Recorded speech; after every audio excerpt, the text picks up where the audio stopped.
The two that concern us in Palestine are the one in Egypt that was very interesting to the Romans as well, and also astronomy.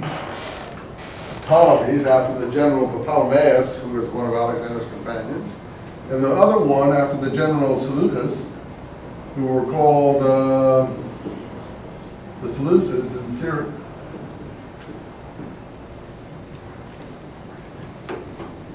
And it turned out these two guys started to struggle with each other. And of course, what was in the middle, as Daniel puts it, the land of splendor, Palestine. So the campaigning usually went back and forth in Palestine. And at first the Ptolemies from Egypt had control of this area. And they were quite tolerant, liberal, and, you know, tolerant, I guess, is the best way to describe it. But at some point, the Seleucids from Syria gained the upper hand. Now, these are both Greek-speaking dynasties. I say the Romans were interested in the Ptolemies. Who was the last Ptolemaic queen that has become famous in Western song and story? Cleopatra, which is a Greek name. That is a Greek name. And she is, I mean, I know a lot of ethnic groups try to claim her as their own and portray her as a black princess or something like that, or an African, but unfortunately she was a Greek. And we have portraits of her on coins. We know just what she looked like, or at least a caricature of what she looked like, and she's a Western woman. So it's a shame that all these Pan-African sensibilities that need fortifying with heroic people aren't satisfiable with the image of this particular queen. But she was a Greco-Western person, descended from Alexander's generals.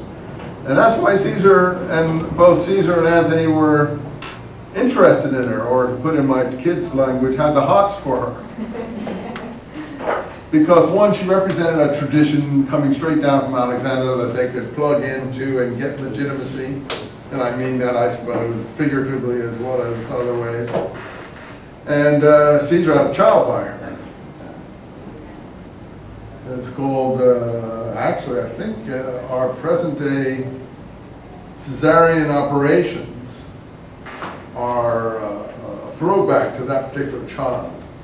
Because the birth, I think, of that child was by Caesarean section or something like that. And in fact, he was called Caesarion, Little Caesar. Little facts that most people don't know about. What happened to that child? Oh, it looks like Octavian in his kind generosity had him thrown down a well someplace because he didn't want any competition anyway. He had him murdered, and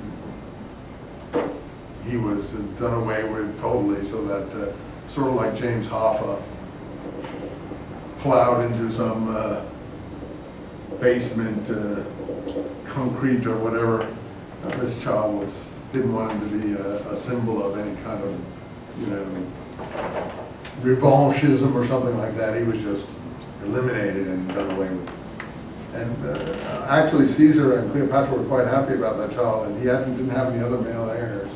But Octavius was his grandnephew, Caesar's grandnephew, and he started what we call the Julio-Claudian dynasty after Caesar, and adopted Caesar's name and family and so on. Why do we call the line of emperors in Rome, starting with who? Octavian, who became what? Augustus. What are the names of our 2 summer months that we just got out of? July and August. Who's July named after? He worked on the calendar, Caesar, so July is Julius Caesar, and August is Octavian Augustus. So even our calendar still bears the marks of these people. Some of the other months also have Roman god names, Mars, March. I can't remember some of the other ones that have a connection. I know September does, but I can't remember what it is. In any case, Augustus was, how many have ever seen that really interesting television docudrama called I, Claudius. It was after a book by Robert Graves. It's really one of the best. It's a 12-part series. I think they sell it for $150. I don't have the money to buy it, but one of the best series that's ever done on public television. It's just so accurate and insightful, and if you remember it, I mean, it's terrible, isn't it?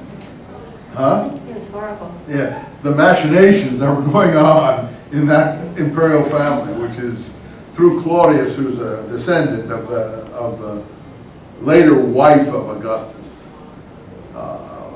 He survives by acting like an imbecile, and ultimately he gets to be emperor in the 40s, right after the Christian period begins, into the 50s. And he was a fairly good, tolerant emperor. What happens to him?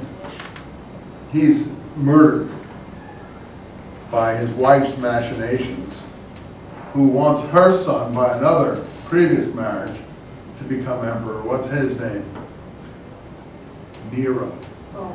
And then in gratitude for what his mother did, Nero has his mother ultimately murdered. And a lot of these people, you wonder why there was a freedom struggle going on in the Middle East? Because these people were so abominable. I know we've heroicized them. We make them look like wonderful, marvelous people. They are absolutely, depraved.